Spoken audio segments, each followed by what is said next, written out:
நான் இருங்க தம்பி, நான் இறங்கிட்டு வந்த பிறகு கலைஞர் கின்னஸ்னு ஒரு நூல் வெளியிட்டு இல்லை, அது யார் வெளியிட்டு பேசுனது? மதிப்பிற்குரிய எங்கள் ஐயா துரைமுருகன், அன்பிற்கினி எங்கள் அண்ணன் சுகாதாரத்துறை அமைச்சர் மா சுப்பிரமணியம், எல்லாரும் சேர்ந்து வெளியிட்டீங்க.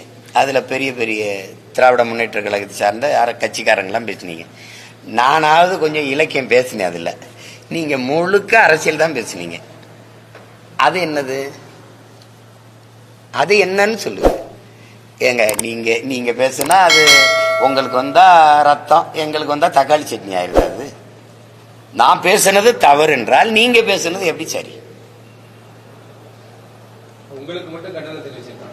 ஆமா, எனக்கு மட்டும்தானே கண்டனம் தெரிவிக்க முடியும். நான் மட்டும்தானே உங்களுக்கு பிரச்சனையா தெரியுது. அதுதானே நாம் ஏறி மேடையில பேசி இவ்வளவு பிரச்சனை கூட ஆகல, இந்த கண்டனம் கூட வரலைன்னா நான் எதுக்கு 1/2 நாள் செலவழிச்சிட்டு போய் மேடையில் ஏறி பேசணும்?